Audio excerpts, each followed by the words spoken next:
I didn't watch this. I didn't care enough to watch the show to check. I want to say we may have shown up briefly, like on the YouTube channel or something, but I can't remember. See, because they filmed the bumpers, or they filmed that just sort of B-roll with us. Right, so yeah. They at least have a hard drive somewhere in Of us Hollywood dancing around on that giant of dance us doing floor, that, and then also the stuff outside. along with that middle-aged couple wearing like the feathers and the salsa Yeah. outfits.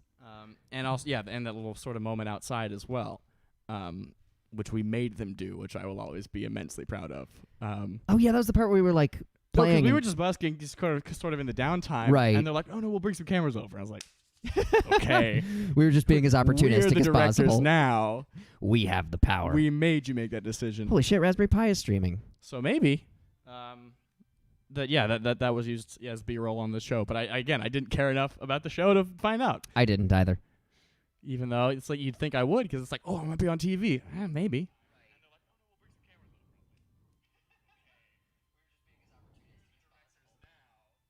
All right. All right. Okay. And I'm gonna. Do me a favor, keep your ear to the stream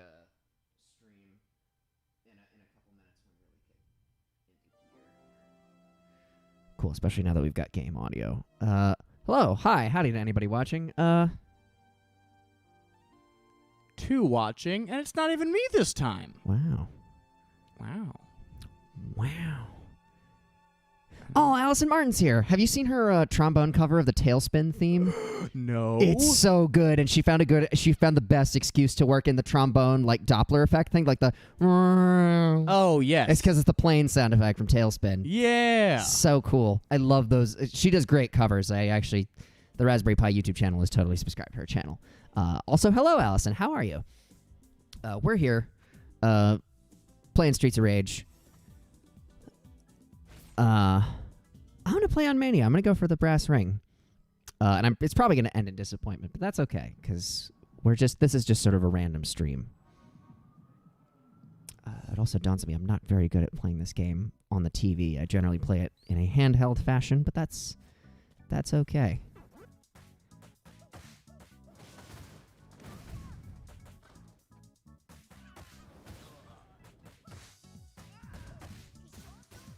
Just punching these guys.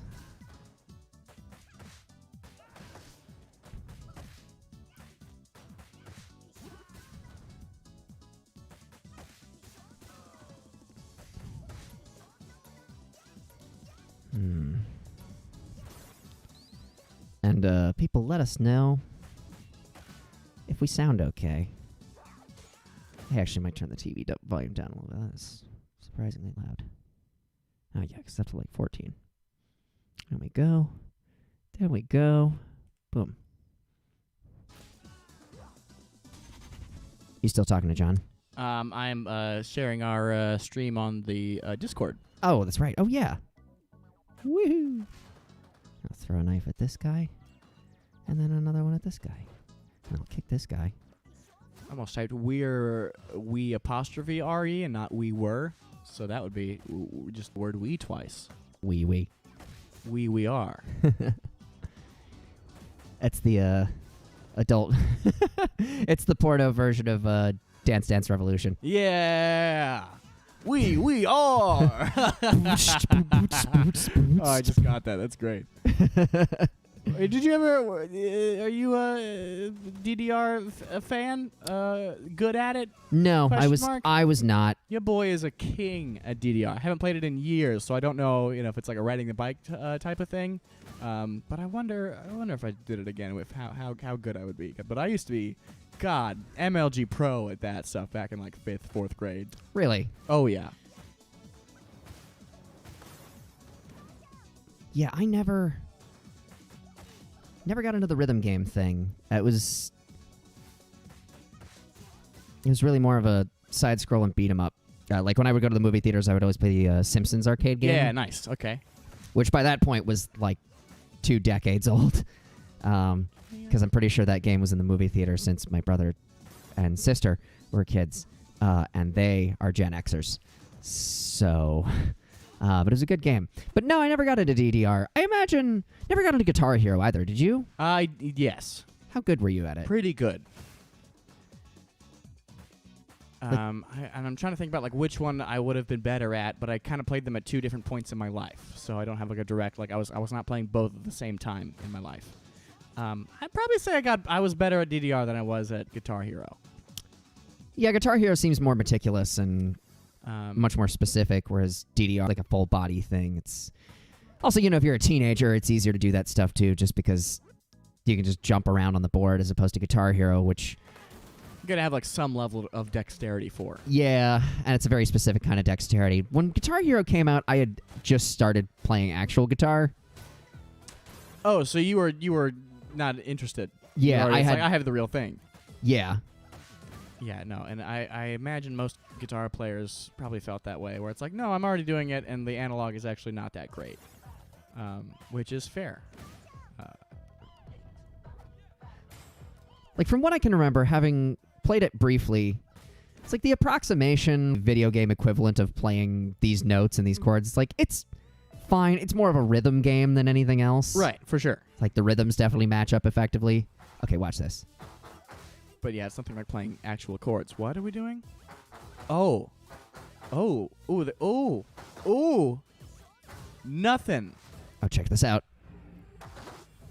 Come on, get that hit counter. Come on, you got it. You got. Oh. Oh. Is it still going up? Oh, yes. Woohoo! Oh, can I keep those 92 hits? Ooh. Oh. Does it still keep going? We're going for a crazy combo, dog. Oh, my God. This is cruel. This is cruel. This is actually the best combo I've ever gotten in this part of the game. Let's hope I don't lose it. Don't get hit. Don't risk it for the biscuit. Come on. You gotta know when to fold them. Yeah, it might be. It might be folding time. As all Kenny said. Old Kenny Rogers. And if I can make it past this part, it'll probably just time out. There we go. Yeah! Hell yeah. Oh my God, that's insane. That is, to quote the game, it is out of this world. It's out of this world. You killed a guy. That was out of this world. Incredible. He's bleeding internally. Great Insane, job, dude. Radical.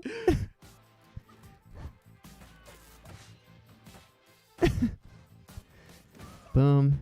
And kick this guy in the face. I just have to watch out for the electricity here. Yeah. What other video games are coming around? Guitar Hero was such a freaking force to be reckoned with at the time. Oh yeah.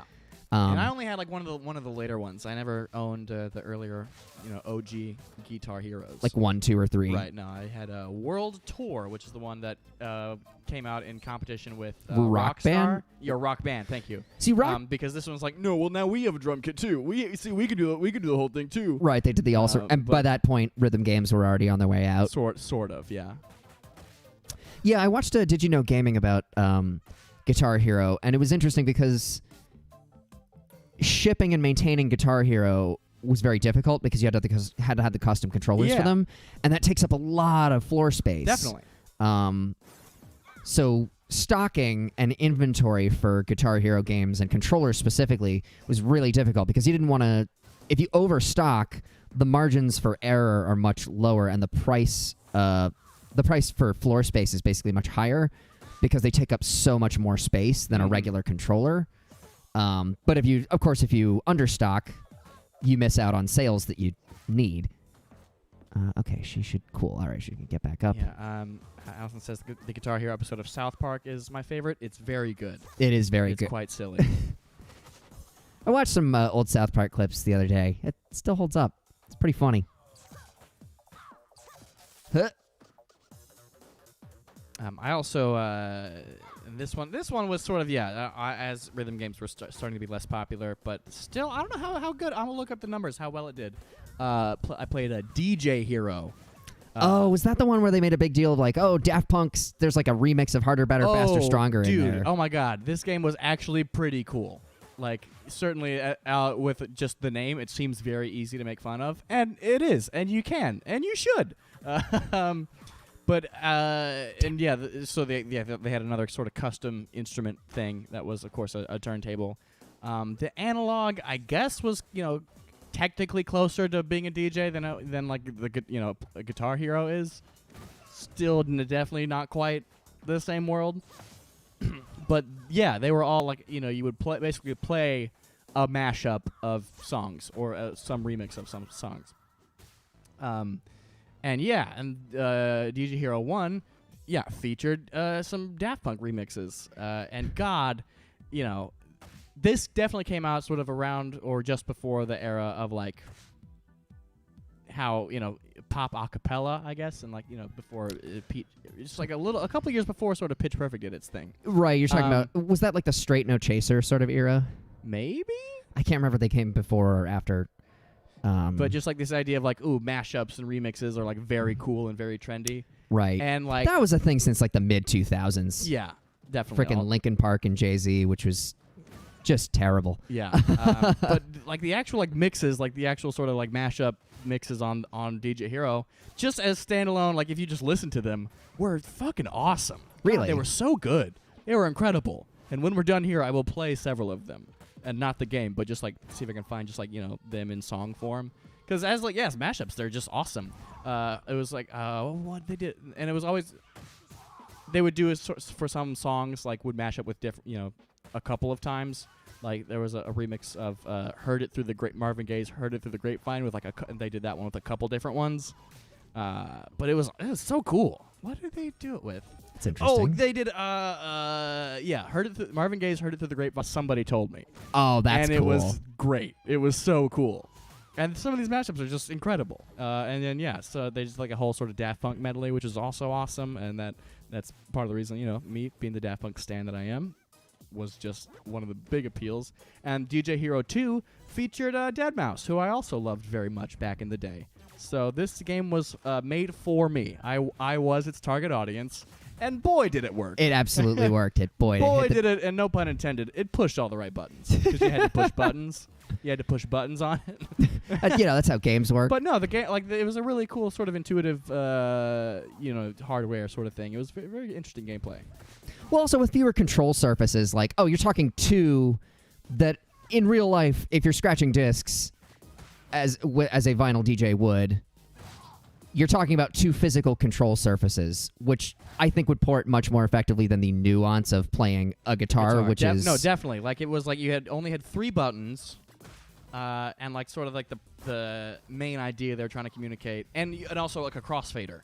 They actually was an actual sort of a DJ crossfader, so you would use that to sort of, you know, obviously in rhythm, in time for the best score, switch in between songs, and then like if there's like a musical cue on, you know, the Somebody Told Me, you press red, and if it's on the other one, press green. And then if it was like a scratch moment, there was sort of that sort of deal. But yeah, really cool gameplay, and really cool music, really great music, as opposed to just like, oh, we licensed this song, you can play it. You can fake play it on guitar. Right. It was original mixes of mashups and remixes of songs. It was so cool. That is interesting. And they just made 2 of them? They made 2, yes. Is that true? I believe so. As I say, the rhythm game fad probably... Because, yeah, DJ Hero 2 came out right as, like, people stopped caring about rhythm games. There we go. That's right. Now, I figured this out in the intervening time since we last played this game, or since I last played the game. You can get a lot of mileage out of bouncing characters or bouncing enemies from the walls of the stages. Ooh, so I'll do this. this. Sort of get that. And then and then and then Yeah. and then yeah. Yeah, there was no DJ Hero 3, just 1 and 2. Yeah, that makes sense. What is this? Alison Martin with Thad. Oh yeah, Thad Jarvis, who played acoustically, which is this is his character in South Park. Just clicking the buttons. Yeah. Yeah, but can you play John the Fisherman? People going, oh, I love this song, and clapping their hands along in rhythm to button clicking. Yeah.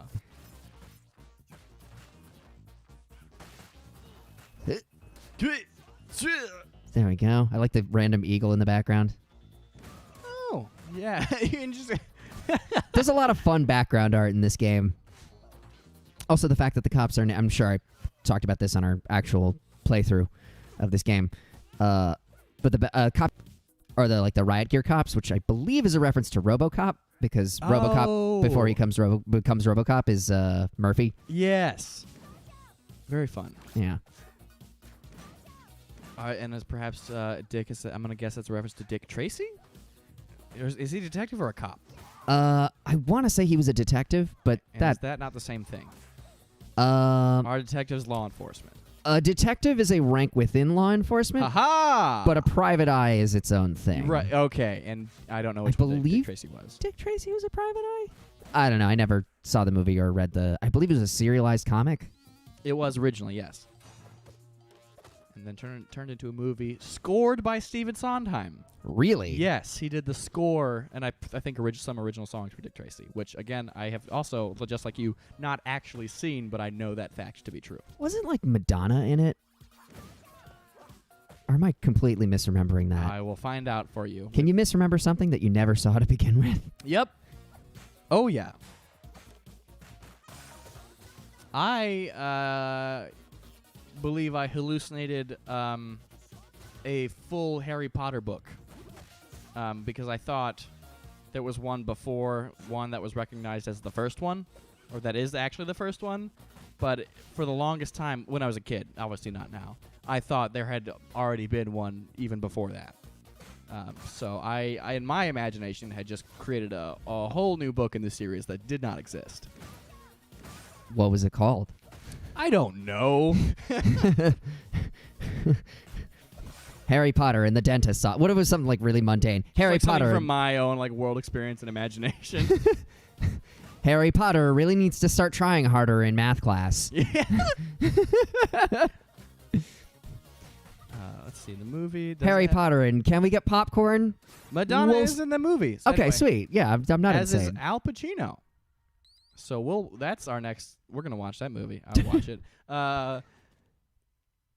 Yeah. Oh my God. Speaking of fucking Hogwarts is such a broken school, dude. Is it? It sucks if you think about it. Well, I mean, considering that kids die there, yeah. Well, that definitely big red flag.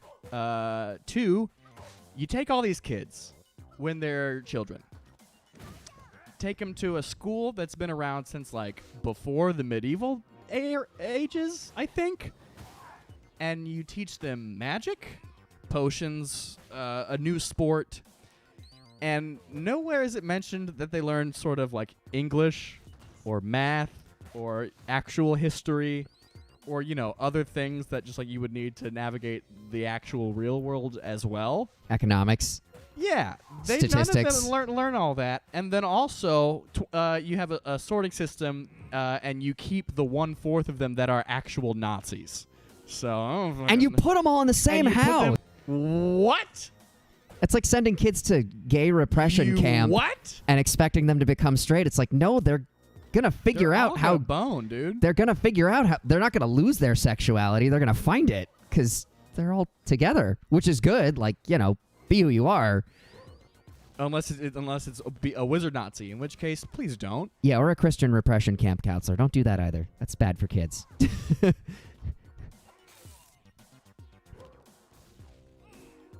This guy also supposed to look like Jim Gordon from Batman. Ooh, is Yeah. his name Gordon? I know, it's just like commissioner. But we all know. We all know what they mean. Yeah. Yes. He went to hell, and by hell I mean Slytherin. It's true. Slytherin house. They're all doomed.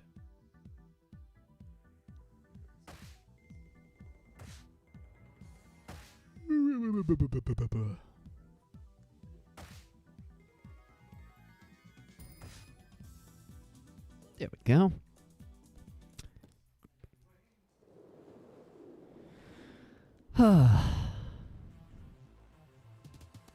Woohoo! Just gonna moonwalk over here for a bit while these guys get on.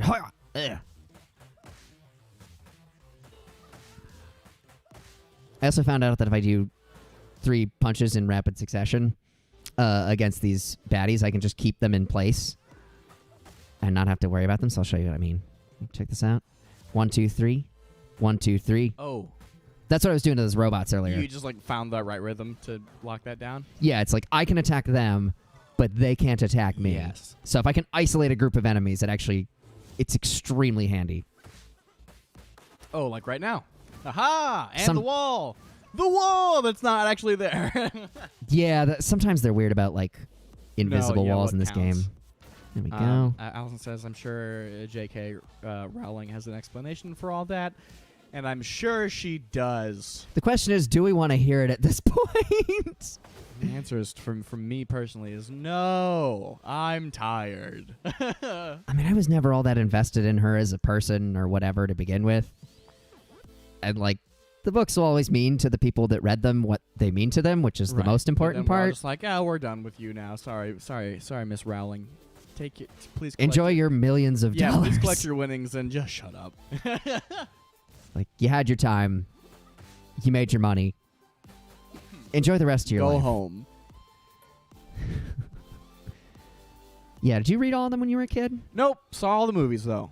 Yeah. I read up to 5, and I finished 5, and I just stopped there because 5 is the worst. It's the worst Harry Potter book. Why? Um, And which one? This is Phoenix, right? Order of the Phoenix, Yeah. which has the coolest title, but the lamest. It's just, It's also the longest one, right? I believe it is. It's like just a big old thick book. And I remember, and again, I haven't read the books, but I know I read a fact on the internet that I think is true. That I know why it's the longest one.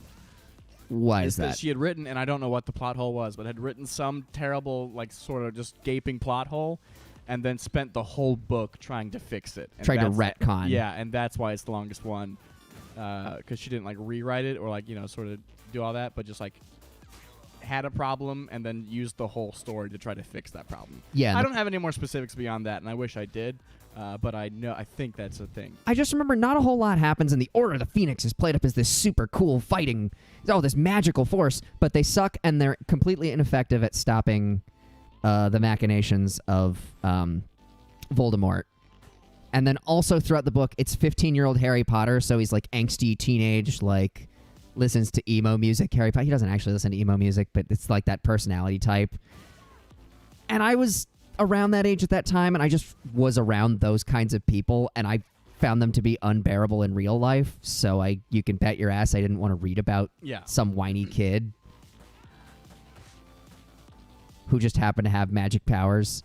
Oh, and yeah, the worst character is introduced, which is Umbridge, and you're right. Yeah. Oh, yeah. That's right. Umbridge comes in Order of the Phoenix. Holy shit. Although I will say, yes, she's the most hateable, but she is iconic, thus making her not a good character, A memorable but a good one. character. Not an ethically good, but like a well written one, or maybe it's only because I've seen the movies, a well performed one. That also probably holds better. Okay, let's see if we can get to 90. Yeah, you fucking hate her so much. Oh god, she's terrible. Also, I was 15 and very moody. Allison's got like a whole thing on this. I'm gonna blast these guys. So yeah, and it took 3 years for it to come out, and you probably also underwhelmed by it. Yes, very much so. And so I stopped reading the books. Because 4 is awesome. 4 is where things really kick into high gear, because that's when Voldemort is revived. And also, it's the first time like somebody really relevant dies, and there's that whole dramatic scene with his dad, and he's like fawning over his dead son, and it's really upsetting. But it's great. It's well written. And it's a cool. So yeah, also on top of that, you get like the whole Goblet of Fire tournament, action adventure section. Yeah, that whole plot line. It's great. But then Phoenix is just terrible. I didn't know that plot hole bit. That's news to me. Yeah, and I will look that up once my phone is charged, and we'll give you more details on that. Because I also do want to know the actual situation there. And also, the worst Harry Potter movie is the penultimate one, Deathly Hallows Part 1. Because it's just a bunch of kids wandering out of the woods for 2 hours, and nothing cool happens. It was really more of a Thanos solo movie than a Harry movie. Yeah. And too much Thor. I really wanted to see more of the full Avengers roster in Harry Potter and the Deathly Hallows. Would have loved to see it. Part 1, Infinity War. Part 1, Infinity War. But yeah, genuinely, that movie is. Which one? I think I saw that one in theaters, and then I remember with like a sort of a nerdy summer camp I would go to. We saw the last one in theaters, and everyone went wild, and that was a cool experience.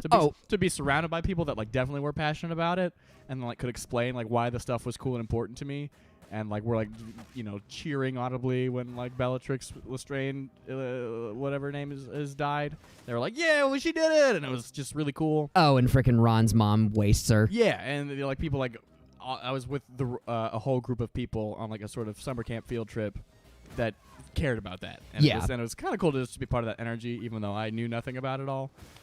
Again, sort of like seeing Avengers movies with like a bunch of comic book Yeah. nerds. Like, it makes fuck. I No, died. that was awesome. But even seeing the first part of that in theaters, I don't think I saw it with as many enthusiastic people either. But even if I had, that movie was so boring. They just trudge around the woods for like most of it, and they talk softly, and they like whisper everything, and nothing happens. And I'll rewatch it to confirm my biases and my experiences that I'm sharing with you now. But And I'm also- almost positive it's so boring. It sucks. Also, and like they've all improved since then. None of those kids were the best actors. Like, I just never like, and I get that. I get why Daniel Radcliffe plays Harry the way he does. He's supposed to be bookish and nerdy and like sort of, a loser. And I get that, but I just never found any of them to be like the best actors in the world for their. Certainly the character might be charming, but that's kind of the reason you continue to follow them. Yeah. Yeah. Although Daniel Radcliffe still just now definitely just a talented Oh, performer. much better actor now. Like and I say this too. I feel like talented child actors are generally the exception to the rule. They are the exception, not the rule. It's a lot harder to be. Yes. Which is why when you get a cast like the cast of Stranger Things, where they're all pretty talented and pretty they're only, compelling, like 10 or something. It's and the like, oh, story wow. is tailored to them in such a way that it's not going to give them any emotional beats that they can't deliver. Like, it's truly impressive because Yeah. it's like, oh, not only are these dramatic beats being acted well, they're being acted well by children. Like kids. Yeah. And the story's fun and it's engaging and it's an interesting blend of sci-fi and action and adventure and a tribute to so many wonderful 80s, Kids adventure movies. like Goonies and stuff. All right, now I'm just going to let them They kill beat each each other. other up? Yeah, Oh! that's another thing I learned. You just let them do the work. That's awesome. Yeah. Oh, and they continue, like, they'll just, like, actually target the other enemies. It's not just like they were trying to swing at you and by chance. Yeah, as long as I'm down here, Oh, that's awesome. I'm in decent shape. So I'm just going to hold on to this post. It's not going to happen. I just fucking lost a life for nothing. Did they just throw you down the hole? Yeah, when you go, well, he damaged me. I would have made it out of that, but then he threw me down the hole, and that That's it. takes more health away. So I'm just going to Boom. wail The them against the invisible wall. wall. All right, you sons of bitches, come on. Fuck you. Yeah, you go in the hole this You know what I time. need to find out, like, either a bootleg or a taped recording of is Daniel Radcliffe and How to Succeed in Business. Because I saw that their performance at the Tonys was very fun, and I need to see that whole thing, actually. Whole musical? Yeah. It's fun. It's very dated. Yep. I say this having performed in it. Yeah. Cool. Yeah, I want to see old Radcliffe on Broadway. Because And- he did it, like, right after Harry Potter, like, yeah. right on the heels of his popularity with Harry Potter. It was that, and Equus was the other one, which it was such a big deal because he's naked in it. And Oh, It's like- yeah. yeah, I'm sure some people went to go see him act, but like I feel like a lot of the crowd at that point was just there on the press of like, oh my god, we can see his penis. Yeah. Which, like, fine, whatever. Let me see the dick. Support local theater, which is to say Broadway. Which is to say not the most unlocal thing unless you're in uptown New York. Right. Okay. Wee. Nope. See, if I can make 30,000 points on each level, I will gain new lives. So if I can get to 120,000, Yeah, no problem. I'll Oh, gain yeah. back one of those 2 lives that I just lost. Yes. No problem.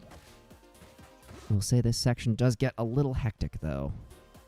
And it doesn't let me do the wall thing here, which is weird. That's what I mean when I say that. Oh, because I guess it's behind you because they don't want you going backwards. Maybe? Like when you get to a new section, you can't go backwards, right? Yes. Yeah, I think that would be my guess as to why they programmed it that way. Yeah. Oh, ho, ho. Okay, can Come we make on. this? Out of this world, yes! That's a good combo. Yeah, only 8,000 points away. Okay. let me kick Easy. this. Get some health. All right, we got a half a health bar. We have half our health. Also, I like this lady in the back just slapping the cop. Stop hitting yourself. Stop hitting yourself. I'll throw it at her again. And then I'll do this. And do this. And then this. Good job. Look at that. Then she calls in a rocket launcher, which is totally bringing a gun to a fist fight. Literally. Whack.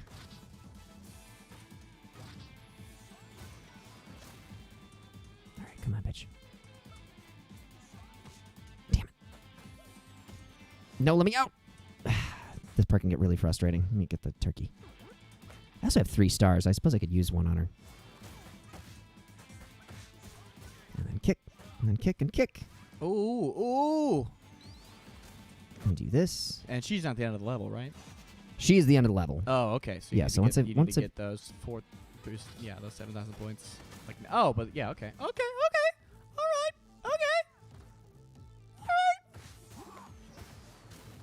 Use that star. Blow her back a bit. Fuck. Yeah, I don't have to talk and play. It's hard. Ooh. Do this again. I'm just gonna get cheap with the stars. Yes, do it. While you can. One more time. Get that level up. Come on. Yes. I think it brings me pretty close because I cleared the level with some health. That should get me to like 116,000 bonus. points. So not great, not terrible though. We're working it. Oh, but you still only need that next 5,000 to get another life. Yeah, it's not per level. It's just in total. Very cool. So assuming I don't do something really stupid and lose another life here, it'll be okay. Just gonna tap it in. There we go. That's easy. There we go. Yes. Just knock him back. Knock him back again. How much are those 34 hits worth? 16. Okay. Yeah, we're getting there. We'll make it. Put out some points. That's all you need. I also now recognize the value of using specials midair when I do that like flying kick thing. So it drains a little bit of my health, but it also, like if you're midair and there are enemies waiting for you on the ground who will punch you no matter what, you can use that to get away from them. You can also just use it to travel faster, which is useful in certain cases. Speed running. Also, the green goo is great because it just damages them automatically. Yes. Oh, and you still get the points for it. That's terrific. That is true. Oh, shit, I triggered them a little too early. Oh, this is it. You got it right here. Boom. No problem. Is this about to be out of this world? Oh, no. Yeah, I fucked it up. Oh, but you don't even get the bonus for it. Ah, that's tough. Yeah, you can't get hit. You can't take the hit. Brakes, kiddo. We're like 1,000 points away. Come on, get hit by the thing. Yeah. So satisfying. Ooh, there we go. That's what we're looking for. Come on, give me some more. Yeah. It'll count towards your combo, too. That's insane. Yeah, once you start a combo on them. Even that counts. Wow. Yeah. So I've learned a lot since the last time. And then I'll just whack these guys. Yeah, there it is. Aw, damn it. Oh, new life. Yeah, we got to it, though. I was hoping I could hit them into the toxic gas or whatever that's supposed to be. Whee! I want to know where they came from. What is down there that they can be doing? Theater rigging. They're actually all This is all a set, actually. Yeah, we're doing this for class credit. They're not fighters or gang members. They're theater kids. Right. But then then they heard you walking and they're like, "Oh no, we should go take care of that though." And then still jumped up and started rehearsing their fight choreography, which also happens to be very good and very deadly. Their method. They're very dedicated. Fuck you. And fuck you too. Yeah. Yes. All right. Ah. Yeah, but it's worth it because there's a turkey up ahead. I just need to grab some bonus points here. Good. Is it? Whee! Okay. This part is always super... Is there one still out there? Would it let you pass otherwise? Yeah. Is one of those gals still waiting on the bridge? Oh, there she is. Huh. Yeah, well, fuck you too. Get out of here, Diamond. Okay. This part is always tricky because robot, but also Oh. fatties, yeah. Santa. New Jersey Santa Claus is, or Santa Claus is the correct plural form.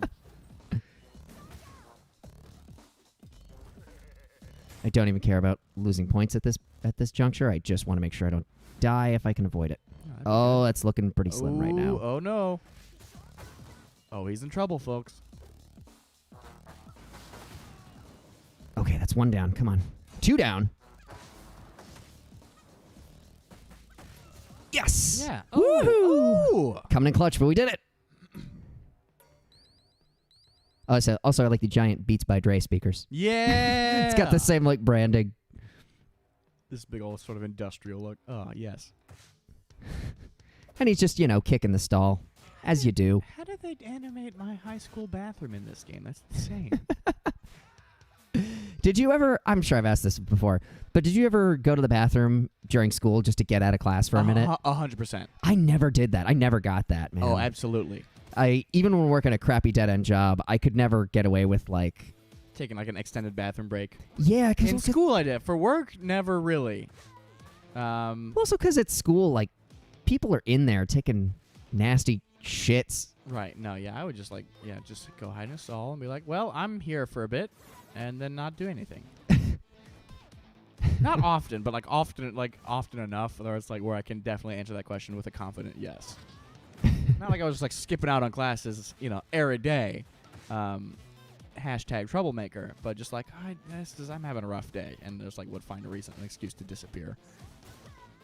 Was there a particular class out of in which you would most frequently do this? There's one I know that I would want to most frequently do this because I just had an evil math teacher my senior year, and in the movies where they're like, oh, I got an evil teacher in fucking kids movies, like Nickelodeon, kids movies, and then the joke with oh, you have a mean teacher. I actually had that teacher in real life my last year in high school, and she was just bad. Just a bad teacher. Just real bitter. Probably just resented all of these children for having youth that she no longer had. How old was she? Probably 50, 60 something. 60 is probably too old, but yeah, between 40 and 50, probably mid late 50s. And I know because she expressed it a bunch that she had her daughter very young. I would guess high school. And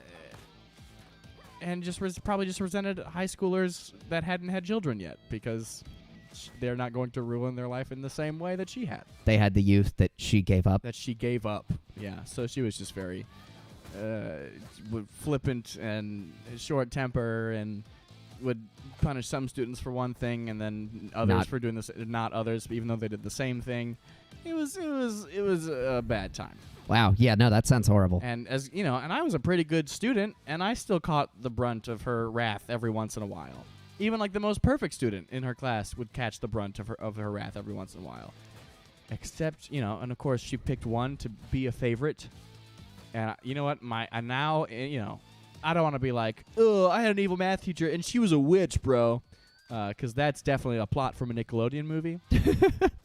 That and the one with the talking dog. Yeah, no, that's definitely a thing that's straight up a movie trope. However,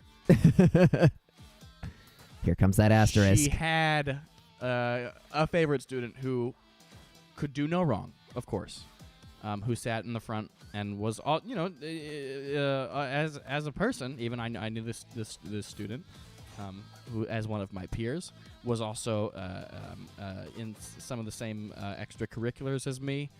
Very very sweet girl, very sweet person. And that same student ended up getting preggers. Really? Yeah. Wow, history repeats itself. So I do believe she had been cursed. I do believe that this math teacher had the ability to curse people. It's like, you'll be my favorite student. And if you end up being the favorite, you will suffer the same. You become her pass as her. Yeah. Wow. Oh yeah, it was insane. Well, thank God you weren't her favorite student. Otherwise, you would have been knocked up. Otherwise, I would have had a babby. How? I would have been pregnant. How? Don't know, but it would have happened. But it would have happened. Magic. Black. Horrible yeah. magic. Wow. Yeah, I can't imagine having a baby in high school. That's rough. I mean, I can't imagine having a baby at a lot of ages, but high school especially. No, yeah. Yeah, I can barely imagine one now, and I'm like old enough to. Yeah, like I'm like within a reasonable, not like it's like, oh, you know, you're too young to have kids. Like I'm within a reasonable age to have children. you're old enough that if you had a kid, it wouldn't be a. It's not like controversial. Yeah, it wouldn't be it's not like, ooh, you did a weird thing. It's like, oh yeah, I guess you could. Yeah. Would be the general perception of my situation. I know people my age that have kids, and that freaks me out. Yeah, it freaks me out too. I have the same thing going. And you're even older, which is even weirder. That it would still be like, what? Still? What? How? I don't know. I just like. It is insane. Oh God, this is gonna be real rough. Ooh.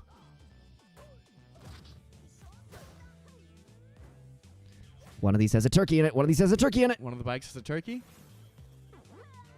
Apple, close but not quite. Oh, there it is though. Yes, yes. Woohoo! Yeah. Saving grace, baby.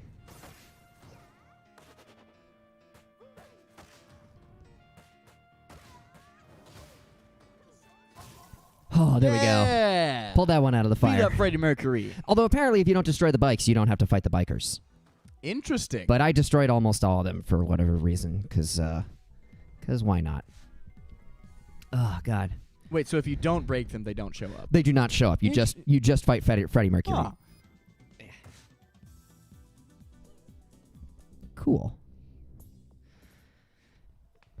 I'm just going to readjust here. There we go. Did you ever have a situation in school where you knew you had to rescue your underwear or like your balls, like had to reposition them and it was the middle of class? No. Did you Don't think so. ever have the awkward erection going up to the board? No, I would never have to be seen with an erection. Yeah, going up to the board was not really a thing by the time that started. Yeah, I never had that problem. Did you? Was there a moment where it's like, I can't get up. I can't do it. I was never, like I said, it was never a question of being called up to the board or whatever. That wasn't really a thing anymore, I guess. Or that just wasn't how we operated. But I do distinctly remember going, okay, yeah, if you bring sweatpants for gym, you can't wear those the whole day. Yeah, okay. Like, because every now and then Got a lot of room in there. the lower half of your body is just gonna say howdy do Right. in a way that you don't want it to do in sweatpants.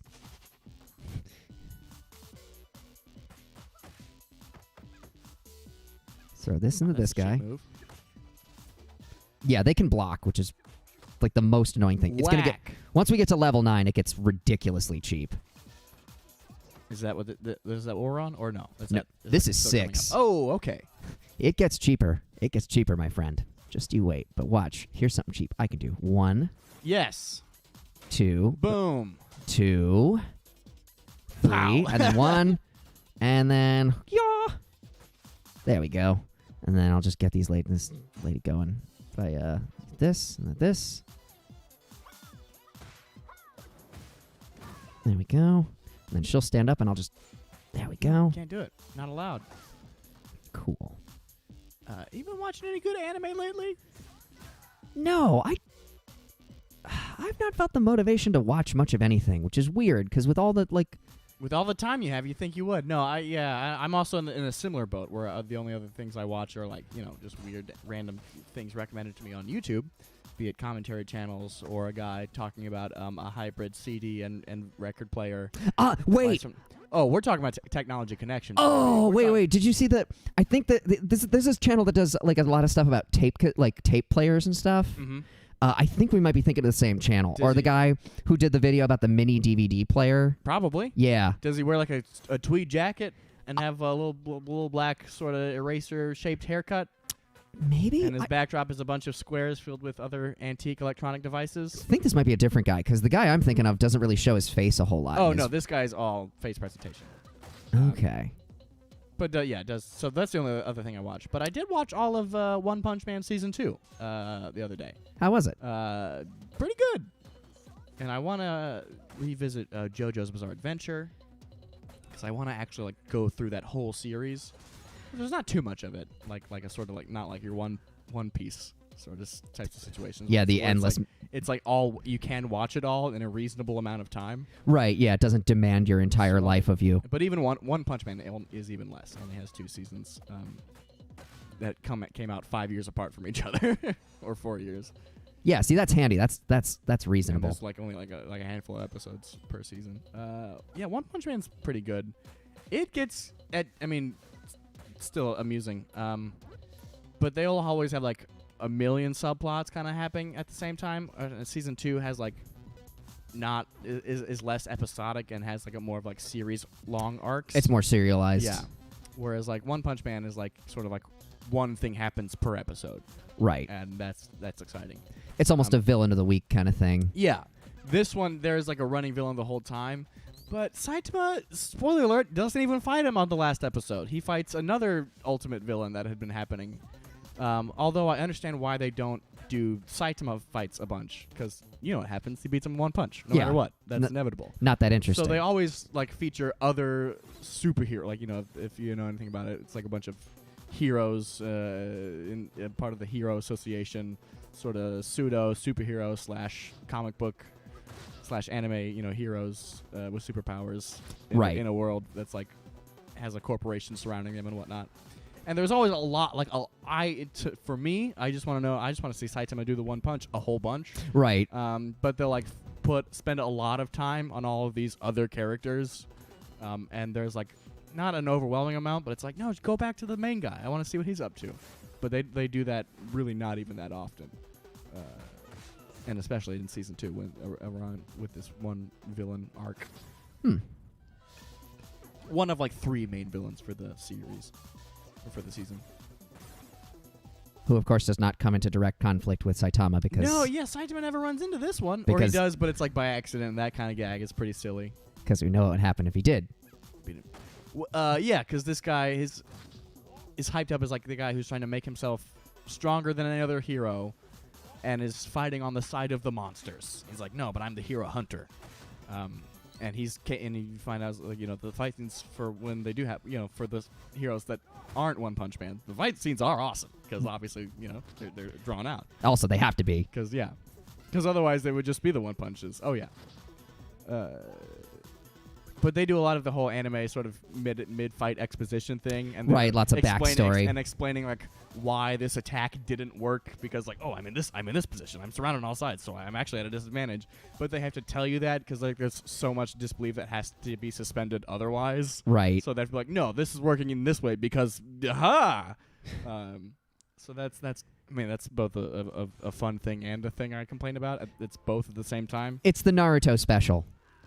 It's, oh, it didn't work on Neji. Why didn't it work on Neji? Let's explain. Let's take an episode and a half to go into a flashback about Neji and why yeah. he's not from the main branch. He's from the side branch. And it's like, it doesn't make Neji's story less compelling, but it's like, I don't know, couldn't you have told that earlier and not made it feel like a Deus Ex Machina? Yeah. Because now... Or even if it's like not as involved, it'd still be like, no, but I was wearing armor and I am fine, and it's like, oh shit, okay, cool. So there's a lot of disbelief that has to be suspended. And the thing is, and this is why I want to get into JoJo's Bizarre Adventure, they do that a lot, but in a way that feels fun. Well, JoJo's is also a much more non sequitur and weird, or it's just a lot more... Yeah, so it seems like it's sort of like semi-self-aware of that fact. Yeah. Which I realize now is like just like I guess a common anime trope, and it's just like a sort of storytelling tactic anyway. And One Punch Man is like kind of has that degree of like tongue-in-cheek Self-awareness. to that as well. But it's not as weird of a show, so you do have to be like, oh yeah, they're heroes fighting each other and they have superpowers, and I have to believe these things they're telling me about the superpowers. Right. You have to take it at face value to some even extent. JoJo, where it's like, just guess what, I could do this the whole time, and it's like, oh, that's funny, or just like you are more willing to accept that in that world. Well, because the expression of it too is so over the top. It's not just you thought it was them, but it was me, Dio. It's me, Dio. It's completely over the top and Yeah. flamboyant. Yeah, so that's pretty fun. It's like, well, I can sort of roll with this because the tone is sometimes serious, but mostly like just sort of silly. That's the crazy thing about JoJo is like as silly and as over the top as it all is, when there is a serious moment, it genuinely works, and I don't know how or why. I think it's because it's such a contrast to what you've come to expect. Like because when it's time to actually get serious, it means And like to like permanently kill a character, and they're like, no, this character is dead, and they tell you because obviously they have to tell you everything, so you will believe it. except for Kira, whose death is, I mean, I guess dramatic, but more funny than anything. Yeah, but then like, no, this character's dead now, and then if it's they try to make it a somber moment, like it works. Like the end of Arc 1, I guess Series 1, is sad. Yeah. It like drew a tear to my eye. Holy shit, it was so good. And it's the you know, they go through the whole every season is a new generation of JoJo, and this is the first one, so it's like late 1800s, and Dio is at first living and becomes a vampire as opposed to like this weird eternal immortal thing. And yeah, and JoJo goes through these bizarre adventures. Go figure. Name of the show. As you might expect. And at the end, he's like, "No, I'm done. Me and this girl I met, we're leaving. We're gonna go to America on this boat, or they're going somewhere on a boat." And then the last big fight is like, "Just kidding, Dio is here again. Haha, you didn't kill me. I'm back." And they do a final showdown, and JoJo like sacrifices himself and dies. Really? And it's sad. It's like so good. It's so well done. And he's like, and like his wife and the child continue on. And Dio, at least for that time, dies. It's dispensed with. As permanently as he can be in that respect. But yeah, in the moment where they're like, oh, JoJo's actually like dying, because like, you think he's like, oh, he's the main character. They'll be like, just kidding, I'm alive again. Which I think they did a couple of times throughout the rest of that series anyway. Right. But no, they're like, no, really, we're killing the first JoJo, and it's like genuinely an emotional scene. It's so cool, despite being a weird show where like elsewhere, he's like trapped underwater doing a boss fight, and there's no way out, and there's like, oh, but suddenly there's a trapdoor that opens up, and he's fine, and like that's silly and ridiculous, and fun to go through. And because it's tonally consistent with the show, it's a little easier to accept. Yeah. But then the end is like, oh man, no, we're making this real, huh? Very cool.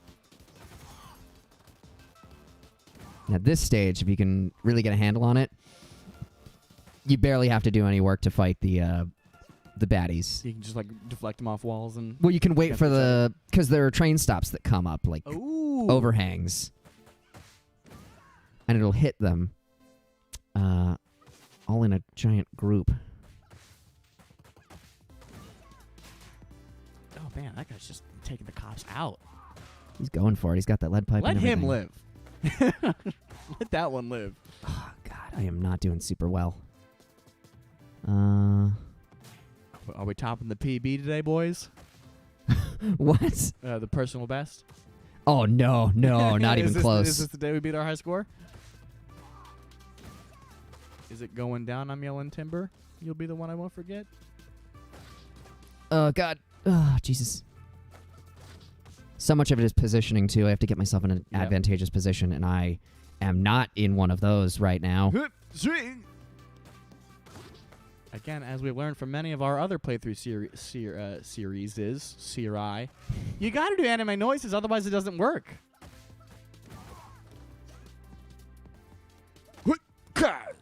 See, now I've got him up against the wall, but that doesn't do me much good now, does it? Okay, hold on. All right, check this out. So I'm just going to hit these guys with the pipe. Boom. I'm going to hit them with the taser, too, to take that out of play. Nice. 3, jump. Yeah! Just sweeps them off their feet.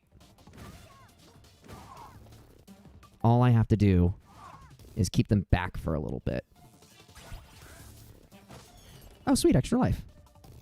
Oh, all right. Already up to it. Everything's coming up Millhouse. I'll let the level do the work for me. And I'll regain some health here by fighting these guys. Yes. Yeah. Okay. Problem, though, this boss fight, very tricky. Ooh. Yeah. She's back for vengeance. What level does she become a good guy again? 9, I think. Yeah, so like way later on. Like 2 levels from now, I Yeah. think. So I think this is 7. I am very immersed in this game, so if I seem at a loss for commentary, No, that's why. I'm with you. Cha. And then 2 more. And let's take that grenade. Because Yes. guess who's going to show up? It's Two commissioners. easily the most annoying bosses in the game. And here they are. And let's grab that turkey. Boom. Let's Boom. grab another one of these. Yes. Cha. Yes.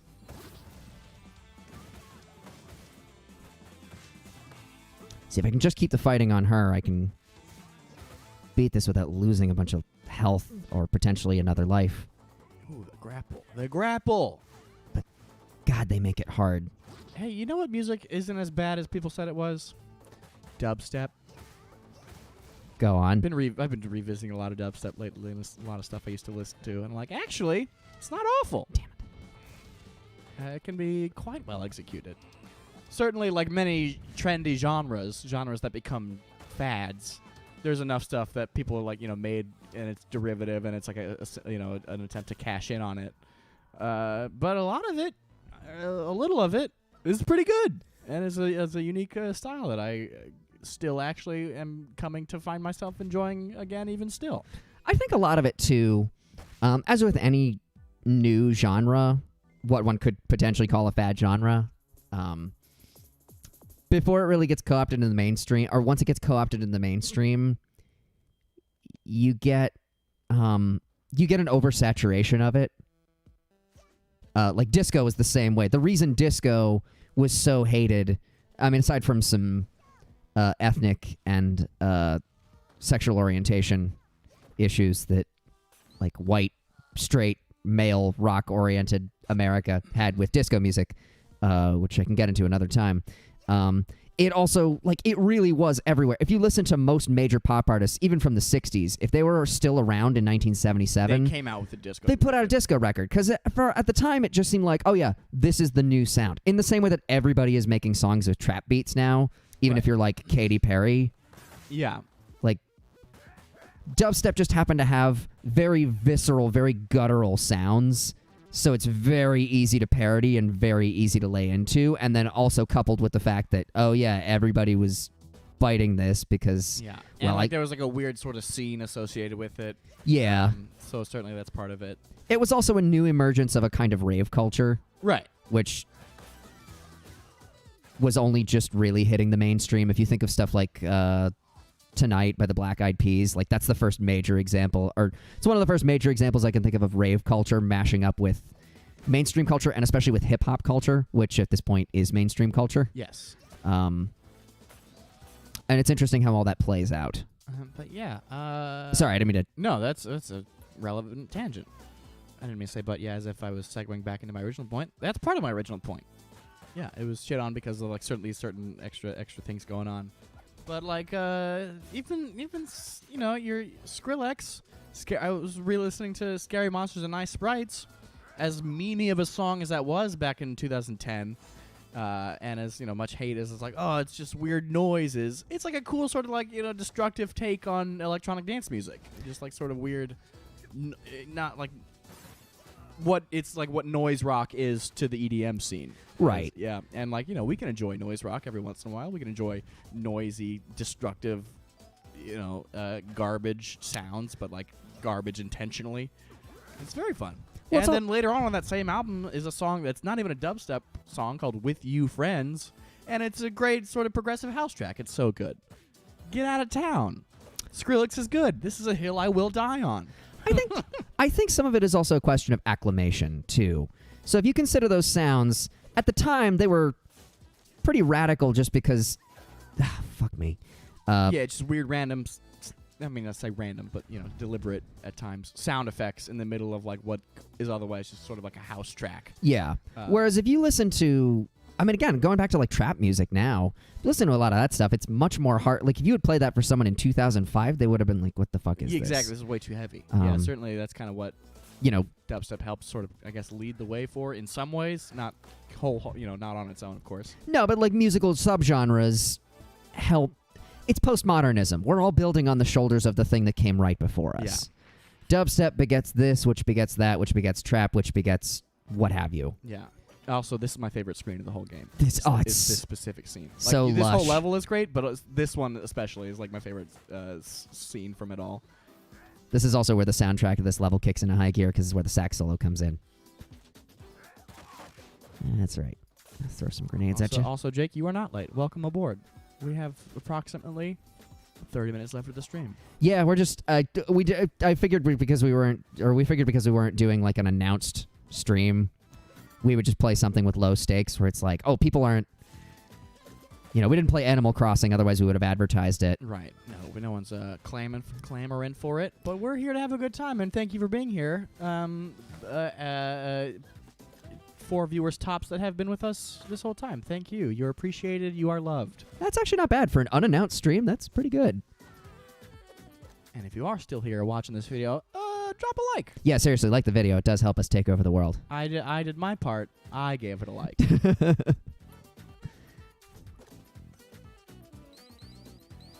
He's vomiting bullets. I'll never get over how much I love that image. Next to the hand grenade filled with hearts. That's art, dude. That's woke art, bro. I think a lot of the background designers on this game were art students who are probably really talented artists in the aesthetic sense, but probably didn't get their stuff put in galleries because the gallery system is, well, let's be honest, it's kind of a sham. Yeah. So no, this is like a parody of that world. That's like, oh, it's art that's deep, but it's not really deep. Yeah, this is them doing a sort of takedown of that, probably. Oh yeah, brass knuckles that just say punch. That's great. Oh, such a commentary on modern life. It's ironic. It's like, I mean, I guess. And what is this? A money sign that's bloody and it has a slash instead of an arrow, a line going up and down? Yeah. And then also, like, oh, the one thing that was on a pedestal in the beginning is just a fucking commodity we have a million of in the back in the dumpsters. Yeah, it's his commercial. That's a great joke. That is actually a great background gag. It's a brilliant gag. joke. It's a cool commentary on pop art or just contemporary art. Yeah. It's a commercialized product, and it's like, oh, no, that's not a true statement. That's literally put on a pedestal, but also it's just such a commercial product. Can I make it to Mr. X? Is he gonna do it? If I can beat Shiva, I will. Oh, Shiva can moonwalk though. Yeah, you can. But you know what? When I win, I'm gonna moonwalk too. Okay. Mark my words. Oh, they're marked down. I've written them down. Okay, all right. Mr. X, here we go. Yeah, but he's got a Tommy gun. That's cheap. Oh, it's super cheap. He's got a full firearm. He's actually easy to fight. It's the goons around him that make it damn near impossible. Because they're just everywhere.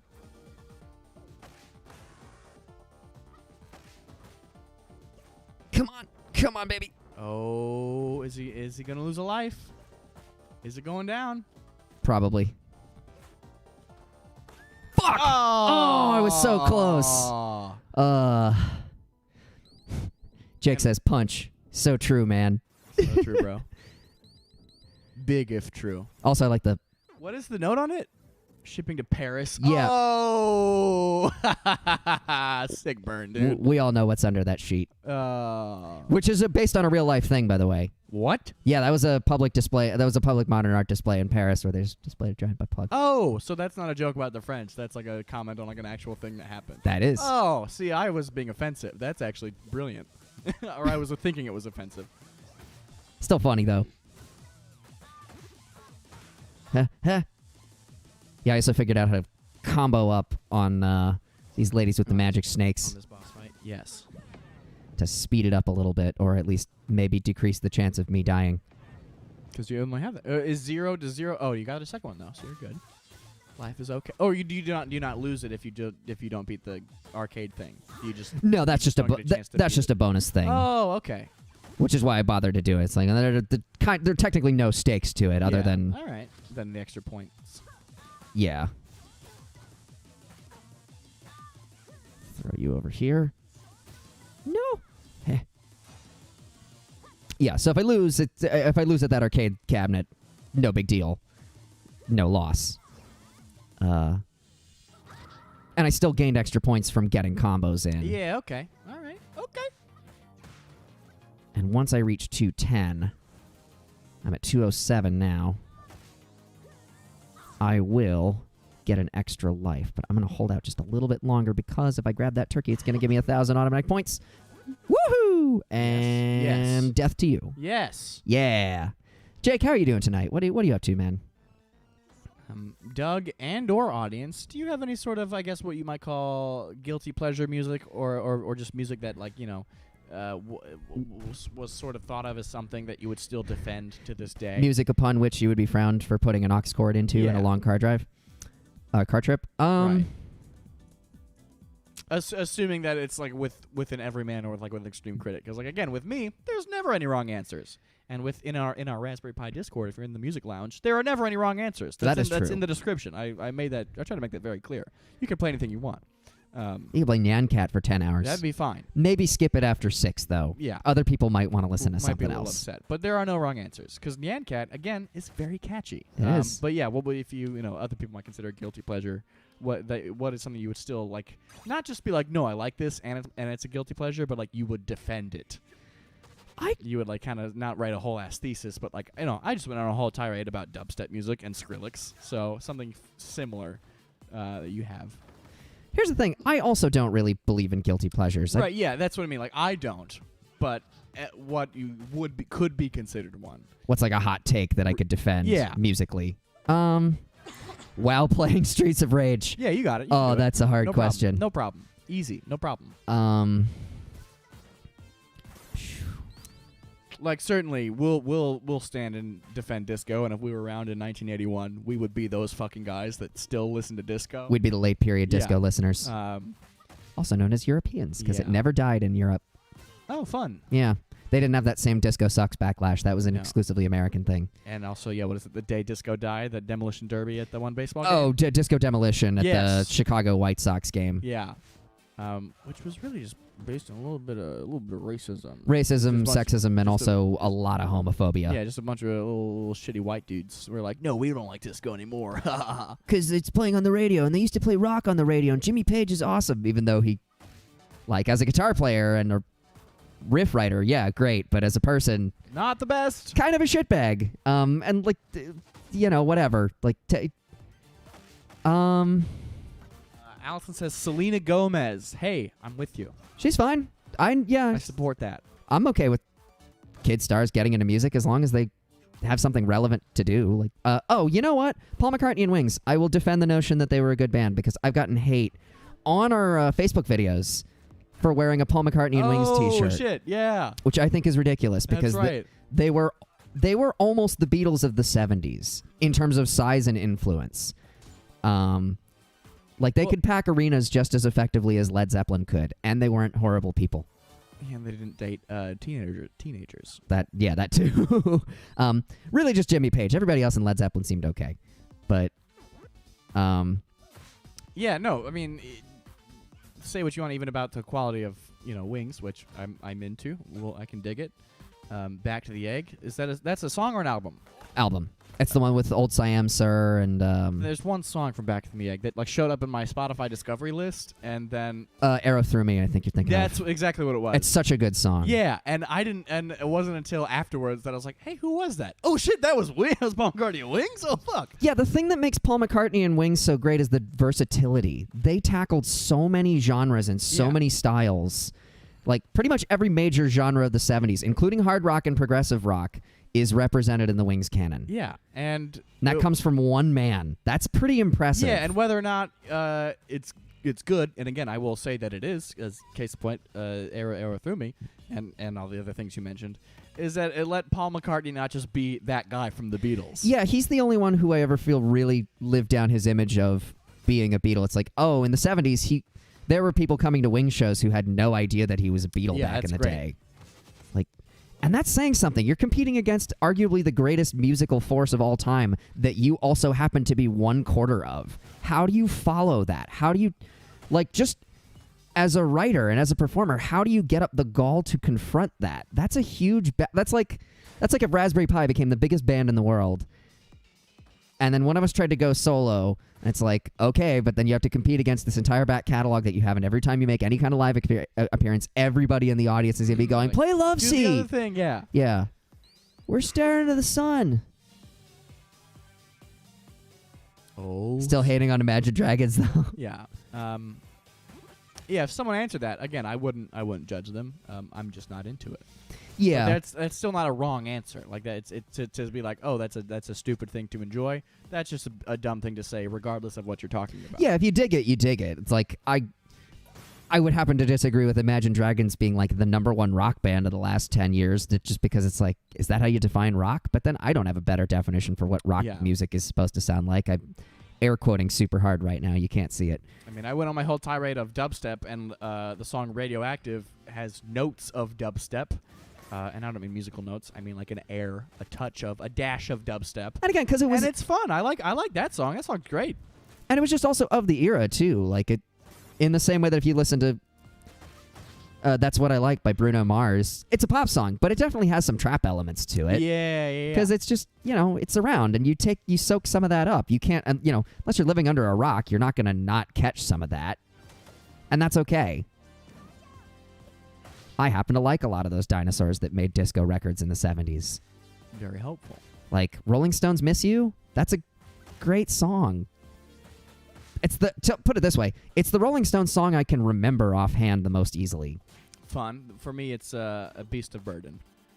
And as much, white knighting and defending, any musical opinion we're doing right here, I will say Rolling Stones, overrated. Yeah, I would say so too. That's my, again, a hot take that's more in the negative world that we have been living in for the past 10 minutes. But I don't mind, but I don't care for the Rolling Stones.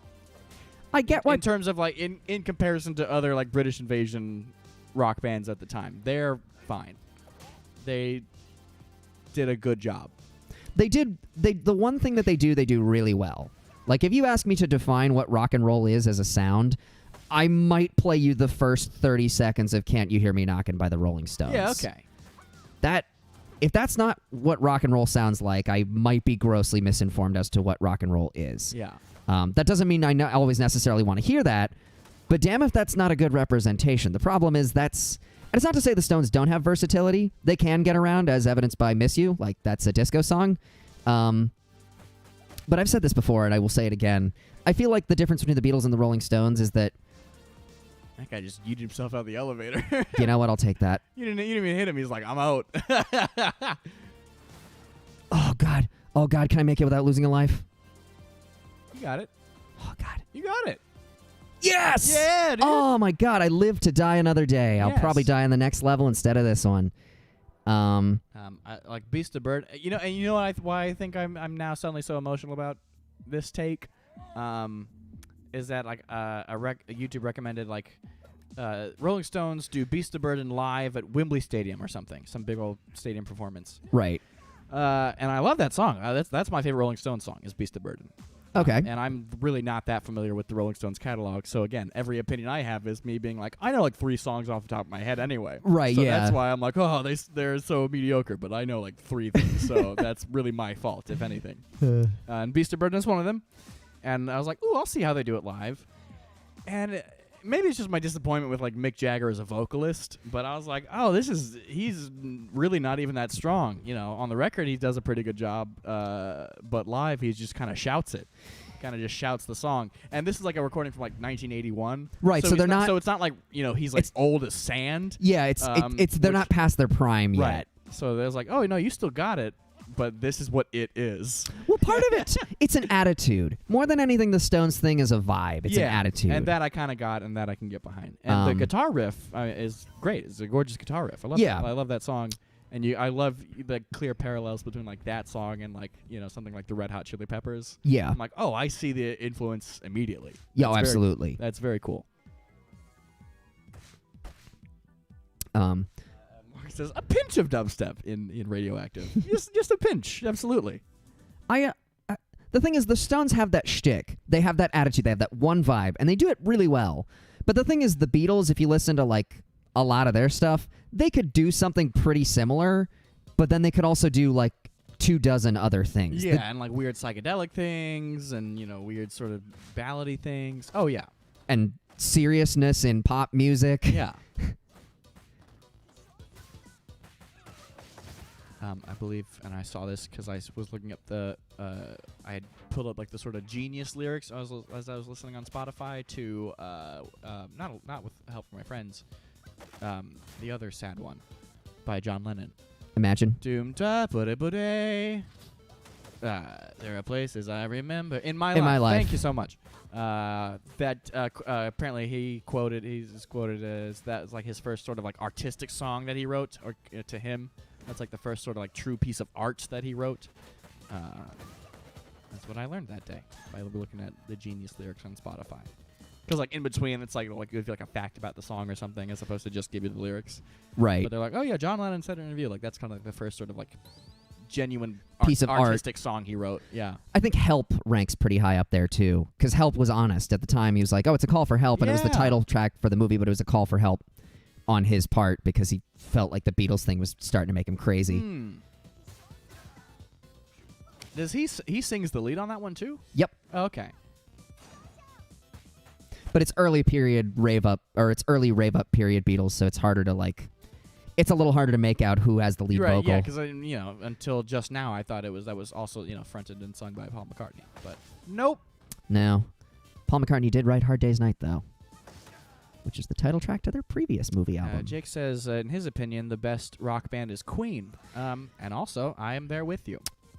Or on some level there with you. They're a very good band. I would argue the one thing that's missing from Queen, for my taste, is emotional resonance. Which is not to say they don't emotionally resonate, but I would also make the argument that a lot of the time, Queen really just feels like a vehicle for Freddie Mercury's incredible voice, which there are far worse things to be musically. Like, that's nothing to be upset about. That it's never like as truly touching as like something like an In My Life, maybe. Yeah. Or, oh, well, that's the end of my lives. Oh! In my life, I lost them all. I lost Streets of Rage 4. Well, I'm just going to do Boss Rush a few times. Yeah. Because that doesn't require as much commitment. We got a couple minutes left on this stream. Thank you all for being here. Thank you for joining us for our discussions of high school memories, anime, hot musical takes, and dubstep, especially.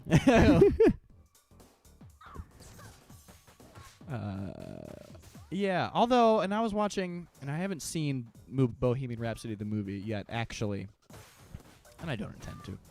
But some interview with what's the actor's name? Rami Malek. That's what I thought it was, but I was like, that didn't sound right to me. Of him being like, oh, actually, if you listen to the lyrics of songs written by Freddie Mercury, something like "Somebody to Love," despite being like sort of fun, upbeat rock tunes, are still like lyrically just very sad at the core of them. Well, it's a gospel tune. Yeah. That's Freddie Mercury doing Aretha Franklin. Ah, That's basically what it is. Or what's like another one that's like, yeah, even it's like another upbeat number, but is still like sort of lyrically is very somber, but musically like doesn't necessarily match that. Well, if I could think right now, I'd tell you. But no, you're kind of in the midst of it all, in the thick of it. Like, I have the same issue with Queen that I have with ABBA. And I say this with ABBA being one of my top 5 bands of all time. Okay. I am an ABBA diehard. Like, if you want to figure out how to write the most disgustingly catchy melodies in the world, listen to ABBA records. It's the Nordic songwriting thing. Max Martin has it too, and so does Shellback. All those people from like Sweden. And it's part of the songwriting culture there because it's all supposed to be like sing-songy and kind of like folk songs. Oh, that's wild. But ABBA have the same issue where like, oh, I love these songs on a musical level. I wouldn't necessarily call them the most emotionally resonant things I've ever listened to. And that's okay. Or not directly emotionally resonant. Like when Agneta is singing Chiquitita or whatever, it's just not, I'm not in tears. Or if I'm in tears, it's because of the beauty of the composition, not because, oh, I feel your pain in this vocal delivery. Yeah. Although they put out one album that comes very close to being considered as being emotionally resonant and serious. And it came out in 1977, and it is my favorite ABBA record. It is called ABBA the Album. It was actually a soundtrack to a movie they did called ABBA the Movie. They were very creative with titling. But there's this mini suite at the end that actually starts with Thank You for the Music, which is like their most sing-songy, like basically like a I'd like to buy the world a Coke kind of song. Oh, okay. But it's actually the beginning of this 4-part suite, which is about fame, and it ends with this song called I'm a Marionette, which is basically about like, oh yeah, you become famous and then you lose control of your life. And it's wild. And you go, oh, maybe this is just a little autobiographical, and like you can start to it's emotionally resonant as they'll get, so it's not like, oh, this is going to teach you the meaning of life. Pouring their soul open or anything. But for what it is, they're actually saying some genuine thing here. Yeah. It's like this feels a little more resonant, and also musically I think it's easily their most interesting record. Is Max Martin one of their most prolific songwriters? Is Max Martin from Sweden? He is. I believe he has more number ones than or the same number of number ones as the Beatles at this point. If you've listened to pop music in the last, oh no, but Allison is confirming. Is Max Martin from Sweden? Yes, he came up in Chiron Studios. Allison is correct. Under this guy named Dennis Pop, who was actually a DJ. But was writing pop songs for artists. I believe Max Martin's first major songwriting credit was for Robin, which was Show Me Love. Show me love, baby, baby, what it's all about. But everybody probably knows him better for basically being the man behind the career of the Backstreet Boys. And everyone else since then. Yeah. NSYNC, Katy Perry, Pink. Yeah, I know more. I think more as like the Katy Perry guy, but also like the other things as well, as just like a hit maker, not the hit maker, but like one of the hit makers. I don't know if you're looking for a I know that's like a not a good thing to describe any producer as. It's like, oh, they just only make hits, which I remember like there was a whole conversation David Bowie had with Nile Rodgers when he was making Let's Dance. He was like, you make hits, and Nile Rodgers like, no, that's not how this works, which is correct. But Nile did make hits, though. Nile did make hits. That's what he does. He does it extremely well. Right. He's done it well since his Chic days. Yeah. So definitely, like in my eyes, like Max Martin is just like one of those people that's like knows how to make a hit that will probably statistically do very well financially and like commercially. Also, a lot of people dump on it because it's like, oh, the songs are simple, and it's like, well, maybe theory-wise and chord-wise and lyric-wise they're simple, but production-wise they're very complex and multifaceted, yeah, and brilliant. Like. It's a good lesson in the idea that these days, unless you're going Brill building style, there is no such thing as, oh, I'll write a song and then I'll have someone else produce it. It's like the two ideas are kind of intertwined.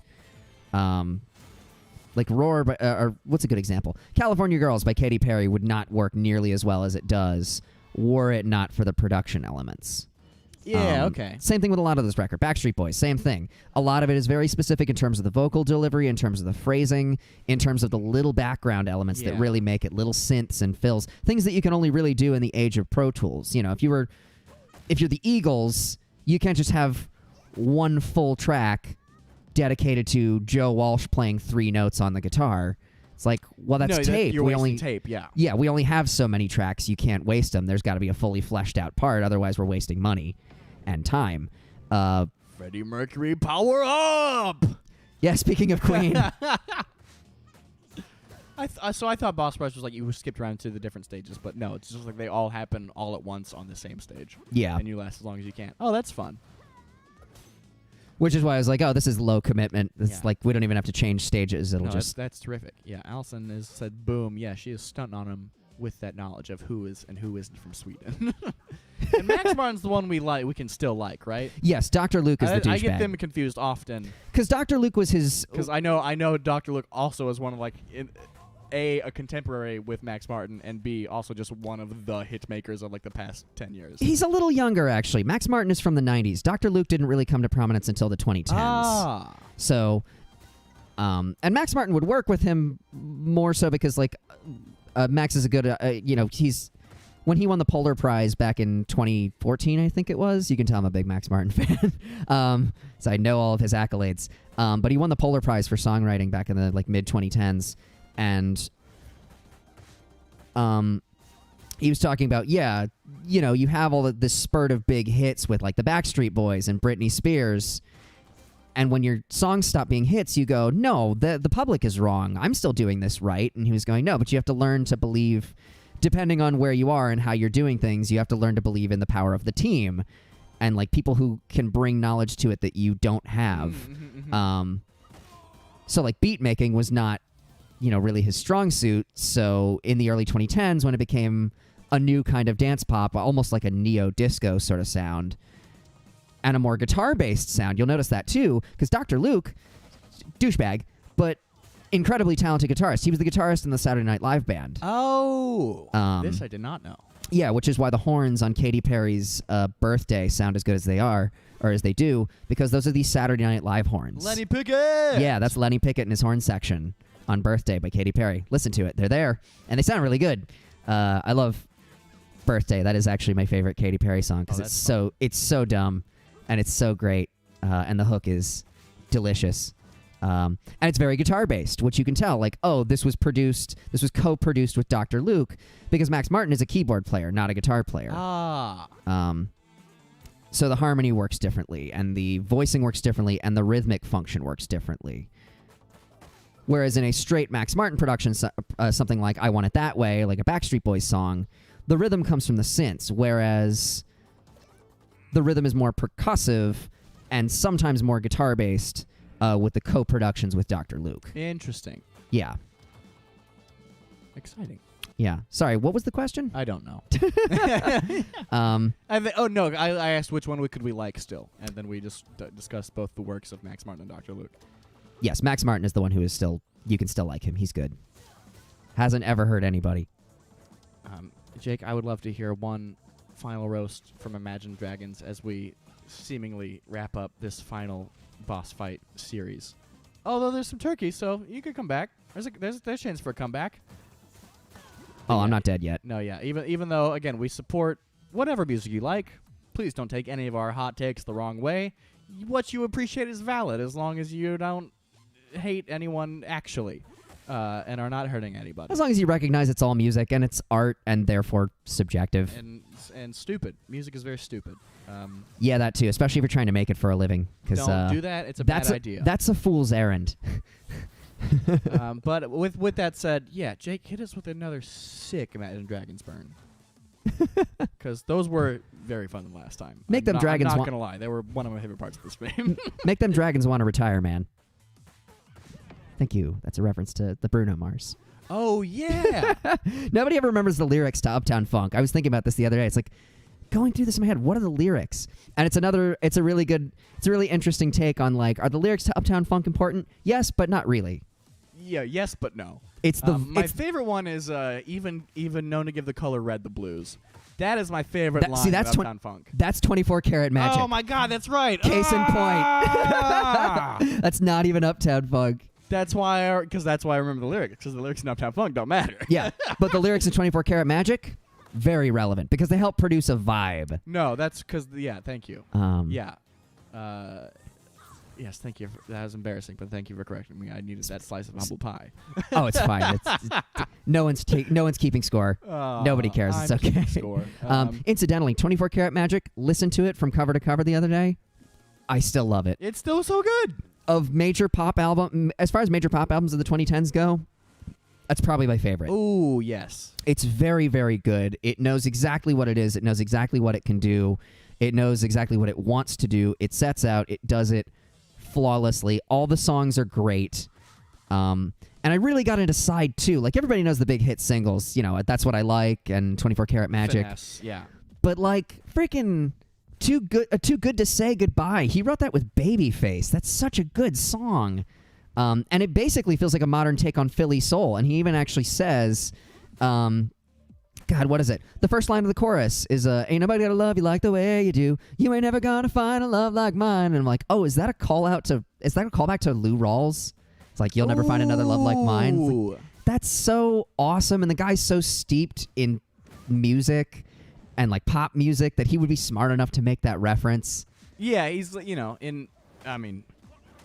in a straight parallel, but in that sense, sort of like a Quentin Tarantino of like R&B, or just like referencing other things in the past. Yeah. And but being aware of it and aware enough to appreciate Doing it in a self-aware way. And in a way that's more of a love letter to the thing that you're referencing. Yeah. So it's just I'm borrowing that. It's no, I appreciate this, and it's an homage. Yeah. It's a miniature homage. I can't say enough good about that record. In fact, it was the first album that I put when I got my. Hold on, here we go. All right, so here's the roast, by the way. Oh, here we go. By Jake Blackman. I bet if dragons ever existed, they would go extinct if they heard Imagine Dragons songs. Oh. Get them out of here. You wouldn't have to imagine them anymore because they'd be real. And so what is Imagine Dragons going to do? Change their whole brand? I don't think so. Make them dragons. Allison just going, the end. Yes. Will we do another Terraria stream? Yes. Probably next week. I just didn't want to be honest, part of the reason I was like, let me do Streets of Rage this week was because it's easy to do in an hour and a half. Well, also, nobody was clamoring for Streets of Rage, so it's like, well, if nobody tunes into this week's stream, it's no huge loss. No problemo. It's like, this is just nice and casual and easygoing, and whereas if we stream Terraria this week, people might come back next week being like, hey, where's the Terraria stream? It's right here. It already happened. Yeah, so we see didn't if tell people you. Are clamoring for Animal Crossing or Terraria. We'll see how it goes. But there will be another Terraria stream. It will happen. Yeah, that was fun. That was nice and laid back. Certainly, yes. In comparison, I would prefer actual dragons to Imagine Dragons that I can get into. I mean, I don't even think that's an unpopular. That's not even a hot take. Just be cool to see dragons a real. Are just dope. Yeah, real dragons, man. And I want to know what Allison means by something fresh jar of Skippy. Is that smoother than a fresh jar of Skippy? Because he's talking about. Is that in the lyrics of Uptown Funk? Uptown Funk, which Smoother is, than as we just learned, not 24 Karat Magic. Those are two different songs. That's another case of that too. Imagine being Bruno Mars and coming out with what is essentially the 2010s version of the Macarena, except not horrible. I mean, the Macarena was fine for its time. But basically writing the Macarena and then having to come out with an album after that. Yeah, and that album is amazing. Yeah, if he does nothing else with his career, he wins. He won that. I will still think of him fondly because he followed up the biggest song, the biggest song of the 2010s. He did it with a fantastic album, an album that is more substantial than the single, which was not even his single. That's a Mark Ronson single. He just sings on it. Yeah, and co-wrote it with the guy. But that's brilliant. That is from the Mark Ronson record Uptown Special. But nobody knows that. No. Oh, that is right. It's not a Bruno Mars single. It is. Oh, this is a whole era of Mars I forgot. Because when Mark Ronson was on SNL to perform that was the first song he did. But then the second song was a completely different. It was like a ballad or something that he did with a female artist. From his other thing. Because he just gets he's not a singer, so he just gets singers to guest on his songs. And you know why I get all these confused? Why there are 3 songs that I'm juggling, which is why I forget sort of the era. You get Treasure. Yes. Which is a Bruno Mars single. Yes. Uptown Funk, which Bruno Mars is a featured artist on, but as we've just sort of discovered through this conversation, we might as well credit to Bruno Mars anyway. Right. And then, 24 Karat Magic, 3rd song, Bruno Mars. Main artist on it. Yeah. Yeah, what was going on in my head. Treasure still holds up well. Treasure's great. Are you kidding me? It's so good. That was the song that got me into Bruno Mars. I remember driving back from working at Sam Ash in the cold New Jersey winter of 2014, I think it was. That song was still on the radio, even though I think as a single it had come out a year before. Yeah, but it just had such legs to it. It's so good. It had such life to it. I remember this is when that wasn't that wasn't the song that got me to Bruno Mars. I was definitely a stupid enough high schooler to be like, oh, Just the Way You Are is, and singing it to a high school girlfriend and thinking that meant something. Ha ha ha.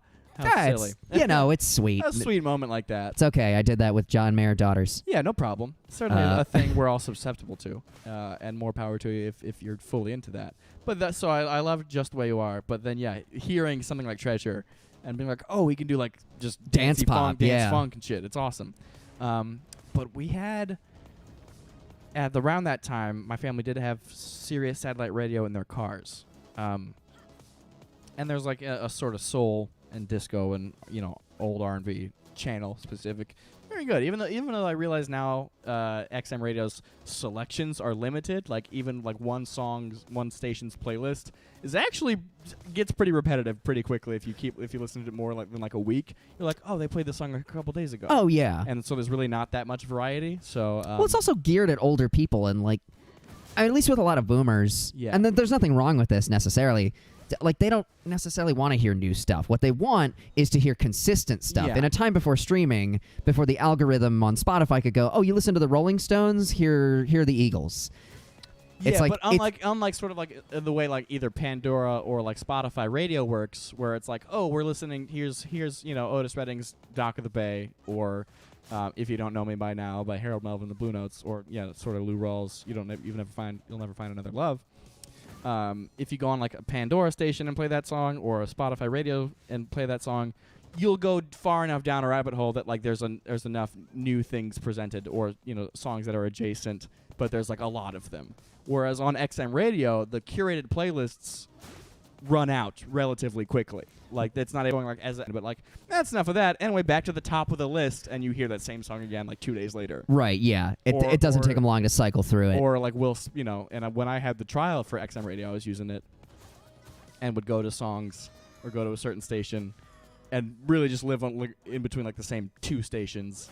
And if it's not the decade station, but like a genre specific one, like there'll be periods throughout the day where it's like, oh, I heard this same series of 5 songs yesterday at like the same time. Yeah.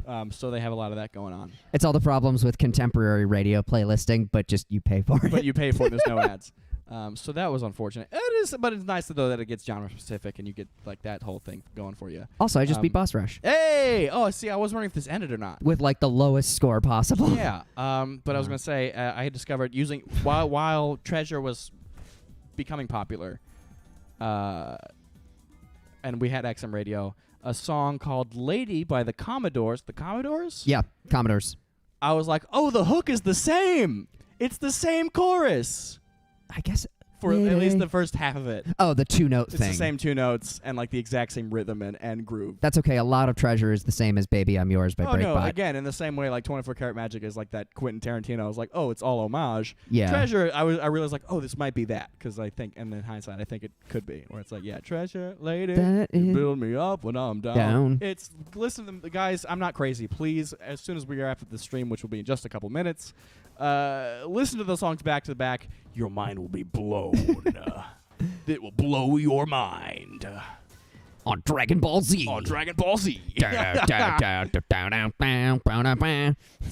Imagine Dragons? Nah, be Dragons. Uptown Funk? Nah, Downtown Bland. Wow, great use of the word bland. Oh, that's great. Anyway, that's going to be it for us this week. Thank you so much for joining us. I almost want to play for another 5 minutes just to Go keep for it. Okay. just to keep getting those hot, the spicy burns. I mean, Jake, if you have a couple more, we are here for them. Yeah, I am all about it. I think Nah, Be Dragons is my favorite one so far. As opposed to Imagine Dragons. Wow, I am Anyway, while we actually rocking the combos wait on this for one. Just a great old Imagine Dragons burn to close out on. Guys, you are loved and appreciated. We're Raspberry Pi. We make music. We're on Spotify and also all of your favorite streaming services. Please listen to us. We're not on XM satellite radio. We got to figure that one out, though. That would be great. Got to get in there with the dads. We make music. Yes, we're playing video games on the internet because the world's on fire. We can't go on tour. We can't play shows. So this is what we're doing right now. And this gives But we us do just make a slight sense of normalcy. This is pretty nice. Don't get me wrong. Like it's a nice coping mechanism. And we're glad you're here. So yes, we do make music. Please check it out. And after you've done that, check out other Let's Plays because they are pretty fun. We're almost done with Sonic Heroes. Well, we're almost done with the first part of it. Right. Oh, that's right. Oh, we can tell them about the folks. If you want some exclusive Raspberry Pi merch, because we just shot photos for this. That's right. Saturday, September 12th, we are doing an afternoon stream. We are going to be streaming from 2 to like 4:30. We're going to do a full band set or a full electric set. It's going to be great. And we will also be auctioning off, or we will be selling off, rather, limited edition Raspberry Pi Disco Ball tees. We normally sell our... Yeah, no, you might be thinking, hey, wait, don't they already have those as merch on their store? And you're right, we do. You should check those out as well. But these? Tell me about these, Doug. They come in 2 exclusive colors that we will not be printing ever again. They come in hot Barbie pink, Boom. which is super cool, and jet black. Whoa. Yeah. So if you're rocking the goth tee, if you want to represent Raspberry Pi, but you only wear black, You can. This is now it. you can. but it's when I say limited, they are extremely limited. And I say that because we did the count earlier. I believe we have something like 4 or 5 of each T-shirt. That's so we not have many. We have like 1 small in pink, 1 small in black, 2 mediums, and 2 larges in pink and black. That's not a lot. That's like, and again, once they're gone, we're not printing them again. We might print more limited editions at a later date in like green or purple. But pink and black, never again. Never again. It's a one-time thing. And the best part of all this, if you support by buying one of these shirts, not only will you get an exclusive piece of merch, you will help us make a Raspberry Pi Super Sexy calendar for 2021. Now, we were going to make one for 2020, but as we all know, folks, 2020 is just the most garbage year to try and do. We don't even want to document it. We don't even want to remember it. We're not acknowledging it. It's like that. It's like seeing an ex at a party, and like you don't, and it ended just badly. Don't engage. Don't acknowledge. Don't engage. Just gonna. That's 2020 for us. So we didn't make a calendar to match. You understand why. But yeah, if we raise up enough money, I believe it's something like $300. We will be able to print them, and we will be able to manufacture them. And it is going to be pretty sweet. And we've got some solid photos coming up. And even just the photos that we got from the freaking T-shirt shoot. Pretty great. It'll be hilarious. So, yeah, if you're interested in that, that's Saturday, September 12th, 2 p.m. We're starting at 2. So mark those calendars. Are we getting any feedback? I feel like I see the comment section jumping off a bit. Oh, no, I'm going to save this till we wrap up. Morgan says, the dads will really love Hey Girl Fighter. I do believe that. I do believe that to be true. Jake says, I can't get merch. No money to help get the pink one. That's okay. I have no money to get the pink one. That's okay. Hey, you are still loved. You are still valid. We appreciate you just for being here and being a listener. Wait, one more thing. Jake, if you want to help, and I actually had I had beginner Pi fans or lower income Pi fans in mind when I did this. This is actually this week is actually the 1 year anniversary of the release of our Funk All Night EP. Yes. This week only, if you go to our Shopify page, you can get a copy of Funk All Night for $3. Boom. Yeah, that is the cheapest we've ever sold them. We are never going to sell them that cheap again. But I was like, I'm sure we had talked about this maybe 6 months ago before the world was just on fire. I was really hot on the idea of doing a Funk All Night 1 year anniversary show, just because the Funk All Night release show in its initial form when we did it last year was so great. Whoa, it was such a good time.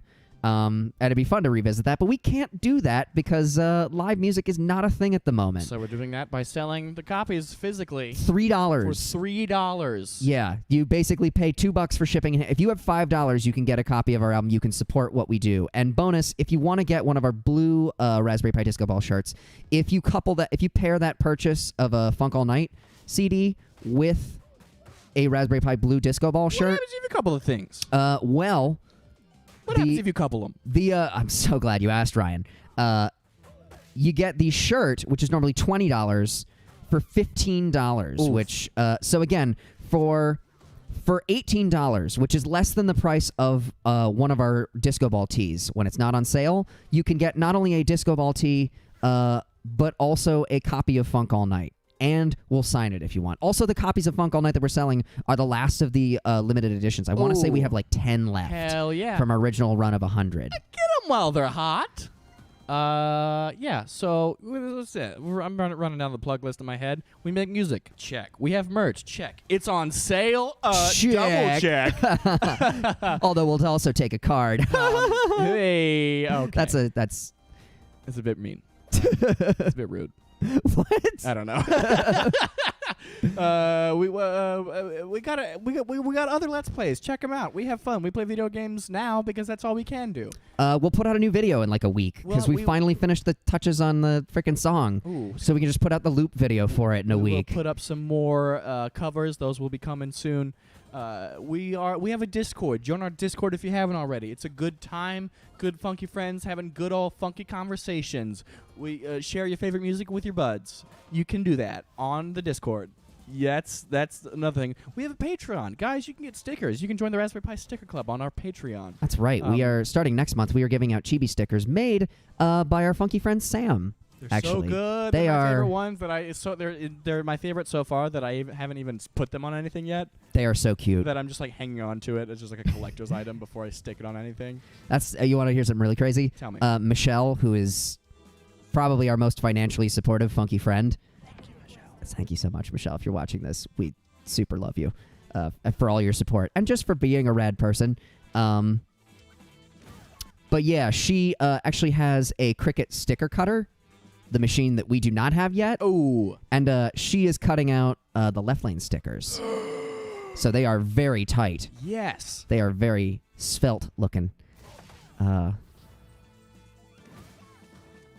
Cool. Any other? We're actually. I make this joke every time. We're actually not on LinkedIn. We are not Don't on, look us up on LinkedIn. You won't find anything. or OnlyFans. You'll be disappointed. We don't we've have made one. that joke many times. We do not have an OnlyFans. So this time, this stream, I will clear the air and tell you that we are liars. We are liars, and we will go to hell.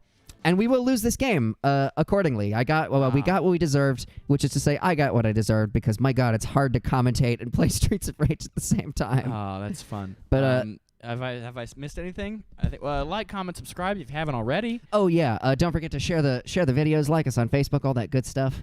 I want Jake the says, calendar. great stream. Jack. Thank you, Jack. That makes me feel very happy. Just like how and then dragons... no, I'm saving it. Oh, I'm okay, saving it, okay, saving it okay, until we're okay. done with everything else. But I want to make sure we've said everything else until we can do that one. Are we good? Shall we hit him with the final Imagine Dragons roast and call it a day? I think it's time. All right. Just like how dragons, again, if you don't, I'm not going to read the parenthetical. Just like how dragons don't exist, Imagine Dragons also shouldn't exist. Oh, beep, boop. Bye, everybody. Thanks You are for loved, tuning you are in. valid. Bye.